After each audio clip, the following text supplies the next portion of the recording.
Welcome eight crazy for IAS. और इस video के अंदर हम डिस्कस करने वाले हैं खिलजी डायनेस्टी। खिलजी डायनेस्टी का जो टाइम पीरियड है वो 1290 से 1320 तक है। और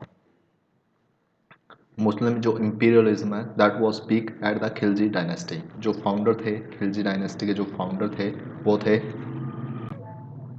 जलालुद्दीन खिलजी। और जब उन्होंने खिलजी डायनेस्टी स्टार्ट की एट दैट टाइम ही was 70 year old. Malik Chhajju जो कि nephew of the Balban was allowed to remain the governor of Kara. ये कहीं ना कहीं उनकी जो, क्योंकि वो 70 ईयर ओल्ड थे तो कहीं ना कहीं उनके अंदर जो मर्सी थी वो थी, और इसी चीज़ का उनके दुश्मनों ने उनका फ़ायदा उठाया। His leniency was misunderstood has as a weakness. जब छज्जू ने रिवोल्ट किया तो उसको दबा तो दिया गया, लेकिन उसको माफ़ कर दिया गया। He was pardoned. लेकिन राजनीति ये कहती है कि जब भी कोई बगावत करे तो उसका सफाया कर दो। When the thugs looted the country, they were allowed to go after a severe warning. 1292 when Malik Chhajju revolted for the second time, he was replaced by his son-in-law Alauddin Khilji. तो जो 1292 है ना, 1292 से Malik Chhajju revolted for the second time, तो उसकी जगह पे अलाउद्दीन खिलजी को बुला लिया गया। 1296 के अंदर Alauddin Khilji took an expedition to Devagiri and returned back to Kara. During the reception here, Alauddin Khilji treacherously murdered his father-in-law Jalaluddin Khilji and usurped the throne of Delhi. तो कहीं ना कहीं जो राजनीति होती थी वो राजनीति यहाँ पे खिलजी डायनेस्टी से भी पहले दिल्ली सल्तनत में शुरू हो चुकी थी। जैसे यहाँ पे अलाउद्दीन खिलजी ने धोखे से अपने फादर इन लॉ को मार दिया और उसकी जगह गद्दी पे खुद बैठ गया। अलाउद्दीन खिलजी का जो टाइम पीरियड स्टार्ट होता है, ये टाइम पीरियड याद रखना है क्योंकि सबसे इंपॉर्टेंट जो किंग थे ना तो वो अलाउद्दीन खिलजी थे। और इनका जो टाइम पीरियड है 1296 से लेकर के 1316 तक है। 6 to 6, 1296 से 1316। Alauddin Khilji made numerous gift to the hostile nobles and amir to Delhi. उसने साम दाम दंड भेदिए नीति करके अमीर को और जो नोबल्स थे उनको अपने साइड किया। सबसे पहले राजनीति यही होती है कि हर किसी को अपनी तरफ कर लो। यहाँ पे आगे बुक के अंदर एक वो दे रखा है मैप की, एम्पायर ऑफ अलाउद्दीन खिलजी। अलाउद्दीन खिलजी का एम्पायर कहाँ तक था, तो जो ये डार्क डार्क पोर्शन है ये सारे सारा अलाउद्दीन खिलजी के अंदर आता है। तो उसने एक बिग एम्पायर कर दिया था। यहाँ पे यहाँ देख सकते हैं कि साउथ का जो पार्ट है, साउथ में भी कहीं ना कहीं अलाउद्दीन खिलजी का एम्पायर फैल चुका था। ये द्वार समुद्र हो गया, यहाँ पे दौलताबाद, वरंगल, इस तरह से।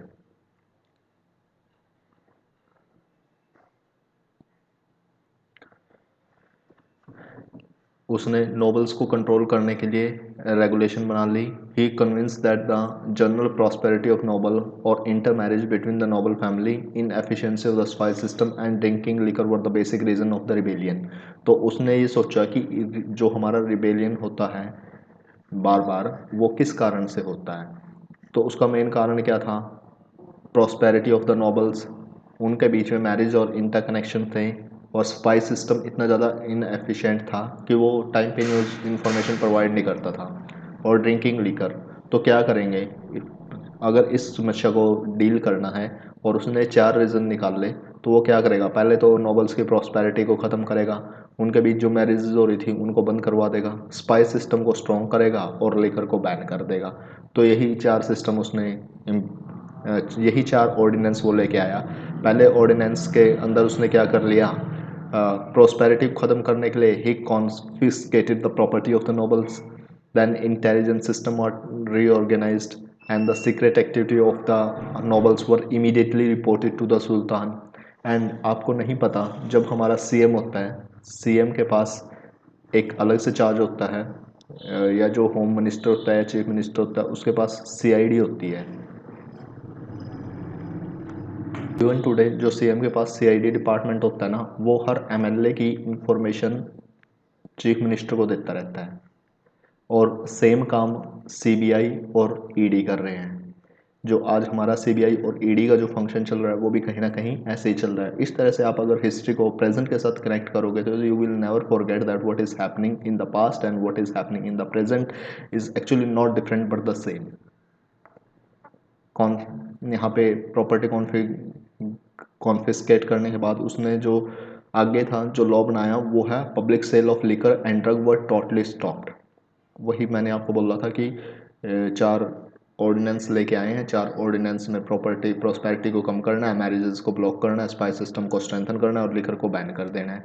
Social gathering and festival without permission of sultan were forbidden by such harsh measure his reign was free from the rebellions. क्योंकि जो रिबेलियन का मेन उद्देश्य था वही मेन सोर्स था रिबेलियन होने का, उस सोर्स को ही खत्म कर दिया।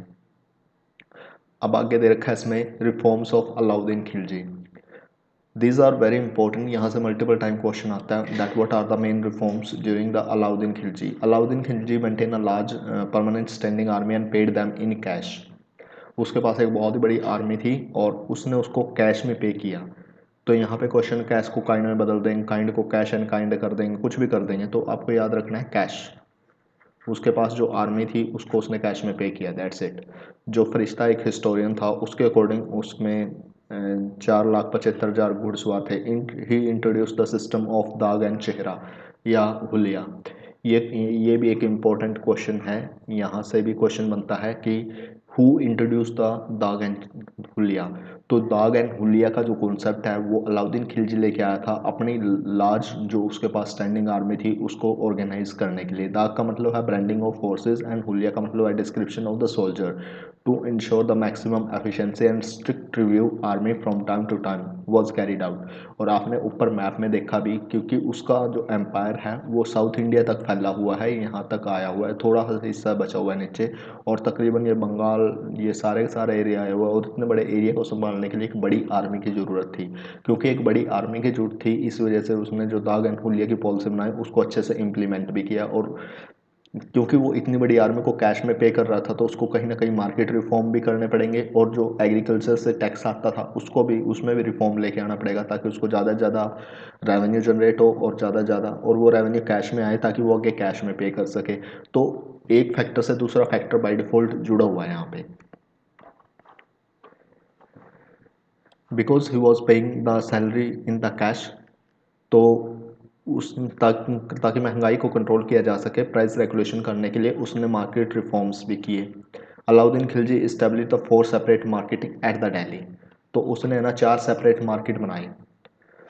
जो उसने मार्केट रिफॉर्म किए उस मार्केट रिफॉर्म के अंदर उसने 4 मार्केट बनाई। पहली जो मार्केट थी वो अनाज के लिए थी, दूसरी थी वो शुगर के लिए और क्लोथ के लिए थी, तीसरी जो थी वो स्लेव हॉर्स और कैटल के लिए थी, और फोर्थ जो थी वो हमारा मिसलेनियस टाइप की एक मार्केट बनाई थी। और इस मार्केट को मॉनिटर करने के लिए एक पोस्ट क्रिएट की गई थी जिस पोस्ट का नाम था शहनाए मंडी।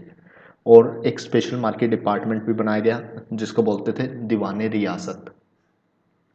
यहाँ से क्वेश्चन बनता है कि दीवाने रियासत क्या था, किसने बनाया था, कैसे बनाया था, उसका मेन मोटिव क्या था। तो ये सारी स्टोरी आपको याद रखनी है और सारी स्टोरी को एज इट इज़ एग्जाम के अंदर छाप देना है। इसमें जो आता है ऑफिसर, दीवाने रियासत के ऑफिसर कौन से, नायब रियासत। जो इसके ऑफिसर थे उनका नाम था दीवाने रियासत।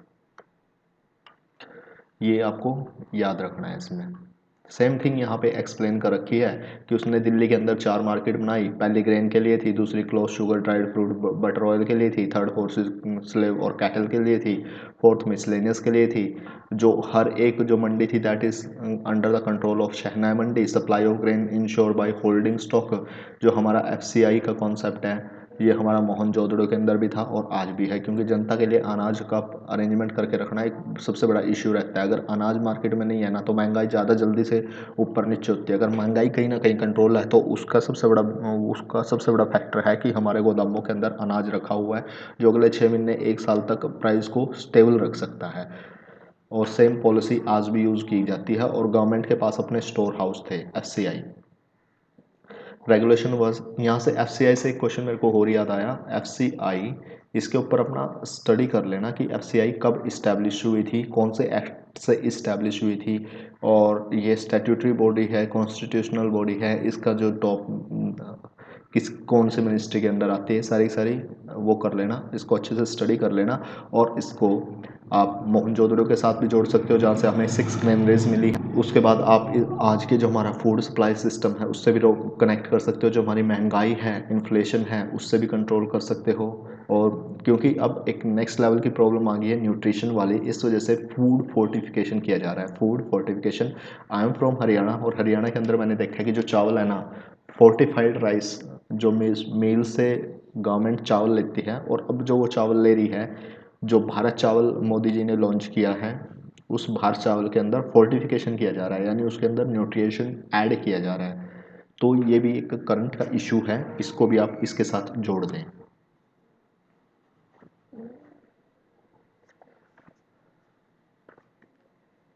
रेगुलेशन वर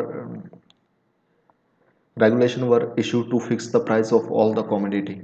ठीक है, separate department called Diwani Riyasat was created under an officer Naib Riyasat. Every merchant was registered under the market department. There was the secret agent भी थे यहाँ पे, मोहिनियाज, who report to the sultan regarding the functioning of this market.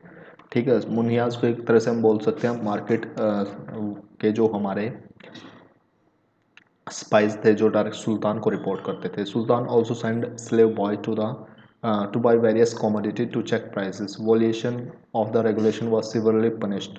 Hard punishment was given if the shopkeeper charge a high price. या नकली wait रख के कोई किसी को चीट करने की कोशिश करता था तो उसको भी हार्श पनिशमेंट दी जाती थी।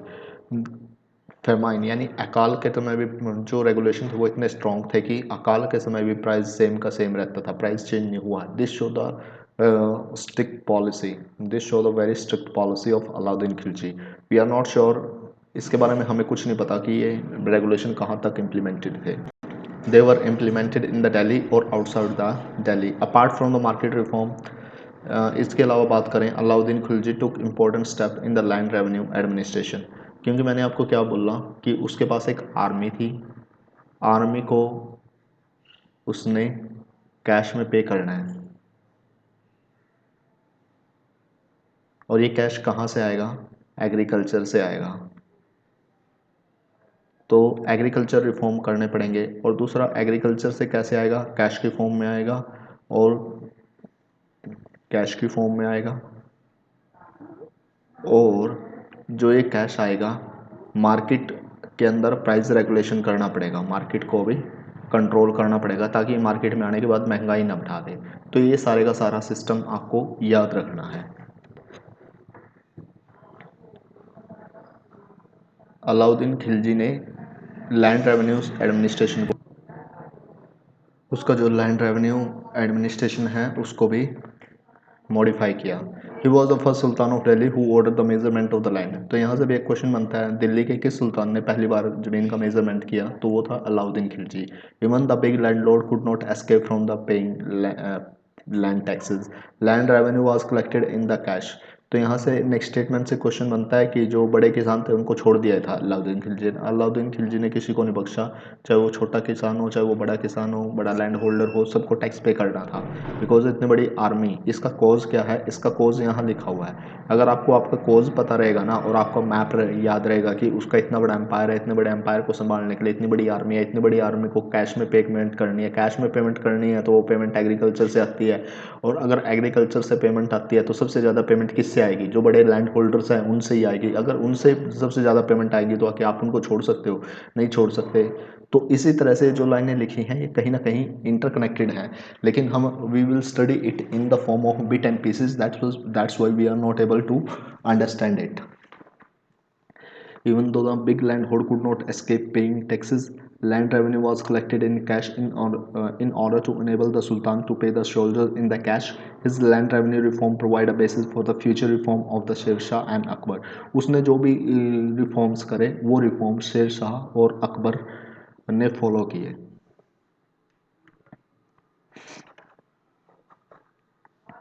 अब इसमें जो कंपोनेंट दे रखे हैं that are the military expedition या military campaign of Alauddin Khilji. Alauddin Khilji sent his army 6 times against the Mongols. The first two were successful, बाकी के सारे but the third Mongol invader, जो थर्ड मंगोल इन्वेडर थे ख्वाजा, वो तो दिल्ली तक ही आ गए थे, but they were prevented from entering the capital city. Next three Mongol invasions were also dealt with severely. Thousands of Mongols were killed. The northwestern frontier was fortified, and the Ghazi Malik was appointed to as the warder of the marches to protect the frontier. जो military conquest थे अलाउद्दीन खिलजी के include his expedition against Gujarat, Mewar, Deccan. He sent Nusrat Khan and Ulgun Khan to capture the Gujarat in 1299. The king and his daughter escaped while the queen was caught and sent back to Delhi. Kafur and Ananch was also taken to Delhi. Later he was made the Malik Naib military commander और 1309 में 1301 के अंदर अलाउद्दीन मार्च against Ranthambore and after a 3 month sees it fall. Rajput women ने committed जोहर और the self immolation. Self immolation का मतलब होता है खुद को आग लगा लेना. तो जो राजपूत वुमन थी ना रणथंबोर के अंदर, रणथंबोर लिख रखा है इसके अंदर, तो वहाँ की रानियों ने जोहर प्रैक्टिस किया था. Alauddin next turn against Chittor. Chittor के राजा रतन सिंह थे और जो इनकी रानी थी पद्मावती, जिसके अंदर मूवी भी बनी हुई है पद्मावती, मलिक मोहम्मद जायसी की जो रचना है हिंदी के अंदर, उसमें चित्तौड़ पे उसने हमला कर दिया. His siege lasted for several months. In 1303, Alauddin stormed the Chittor fort. Raja Ratan Singh and his soldiers fought violently but submitted. Rajput women, including Rani Padmavati, performed Johar. This Padmani episode was graphically mentioned in the book Padmavat written by Jaisi. तो यहाँ से एक question और बनता है कि जो पद्मावत है ये किसकी रचना है. जो ये पद्मावत है ये मलिक मोहम्मद जायसी उसने लिखी थी. और जो मलिक मोहम्मद जैसे थे ये शेरशाह सूरी के टाइम में थे, ये इस टाइम में नहीं थे. Alauddin Khilji the greatest achiever was the conquest of Deccan. Deccan में उसने यादव ऑफ देवगिरी, वरंगल के ककतीय, होयसला और द्वार समुद्र के होयसल और मदुरई के पांडे, तो मतलब कि पूरा साउथ इंडिया उसने कवर कर दिया था. मैप पे आप ये देख सकते हो एक एक करके. गूगल पे जाना, गूगल पे जाके ये देखना, जी फॉर गूगल बाबा के शरण में आप जाना एंड ये देखना कि देवगिरी का एरिया कहाँ तक था और देवगिरी की हिस्ट्री क्या रही है, वरंगल की हिस्ट्री क्या रही है, ककातिया किंगडम की हिस्ट्री क्या रही है. इसे थोड़ा सा गूगल करोगे तो उससे दिमाग के अंदर उसकी स्टोरी लंबे टाइम तक रहती है. और अगर आपके दिमाग के अंदर एक स्टोरी है तो आप उसको ज़्यादा लंबे टाइम तक प्रोसेस करोगे. उसी तरह से मदुरई की क्या स्टोरी है, कौन कौन सी डायनेस्टीज आई, एक थोड़ा सा ब्रीफ नोट्स अपने रेडी कर लेना. Alauddin sent Malik Kafur against the ruler of the Devagiri Ramachandra Dev, जिसने कि सरेंडर कर दिया था और बहुत सारा ट्रिब्यूट पे किया. 1309 में Malik Kafur launch his campaign against Warangal. इस ruler Pratap Rudradev was defeated. Enormously booty was collected from him. Malik Kafur's next target was the Hoysal ruler Veer Bhalla III. He was defeated and the vast quantity of booty was seized and sent to Delhi. Kafur next marched against the Pandys. Veerapanda fled the capital Madurai and Kafur seized enormously wealth from the Pandey kingdom and returned to Delhi. उसके बाद अलाउद्दीन खिलजी 1316 के अंदर अलाउद्दीन खिलजी की मौत हो गई. Although the sultan was illiterate he patronize poet like the Amir Khusro and the Amir Hasan. He also build the famous gateway known as Alai Darwaza and constructed a new capital at Siri. यहाँ से फिर एक क्वेश्चन आता है कि अलाई दरवाजे की संरचना किसने करवाई थी, अलाई दरवाजे का कंस्ट्रक्शन किसने करवाया था और नई कैपिटल सीरी किसने की. अमीर खुसरो और अमीर हसन किसके टाइम में थे. तो अमीर खुसरो और अमीर हसन जो थे they were under the Alauddin Khilji, they were the contemporary. ये क्वेश्चन आ जाता है कि Amir Khusro and Amir Hasan was the contemporary of the which king. तो अलाउद्दीन खिलजी. वैसे भी अमीर खुसरो और अलाउद्दीन खिलजी को याद रखना काफ़ी आसान है। Mubarak Shah and the Khusru Shah were the successor of Alauddin Khilji. Ghazi Malik the governor of Dipalpur killed the sultan Khusru Shah and ascended the throne of Delhi under the title of Ghiyasuddin Tughlaq in 1320। तो यहाँ पे एक जनरली स्मॉल ग्राफ दे रखा है कि जलालुद्दीन खिलजी के बाद अलाउद्दीन खिलजी आए और ये आए थे 1296 से 1316 तक। इनका टाइम पीरियड रहा 1290 से 96 तक। उसके बाद खुसरू शाह आए, गाजी मलिक आए, गाजी मलिक के बाद गयासुद्दीन तुगलक आ गया, गयासुद्दीन तुगलक के बाद मोहम्मद बिन तुगलक और 1320 में फिर तुगलक डायनेस्टी की शुरुआत हो जाती है। 1316 तक तो ये रहा, बीच में 4 साल का ही टाइम पीरियड था जब दूसरे इनकॉम्पिटेंट रूलर आए और उसके बाद फिर तुगलक डायनेस्टी की शुरुआत हो गई थी 1320 के अंदर। तुगलक डायनेस्टी हम नेक्स्ट वीडियो के अंदर डिस्कस करेंगे। I will request to you kindly share it. Facebook, WhatsApp, Twitter जहाँ भी आप इसे शेयर कर सकें शेयर करें। I will be really very thankful to you और प्लेलिस्ट में आप इसे ऐड कीजिए। Thank you.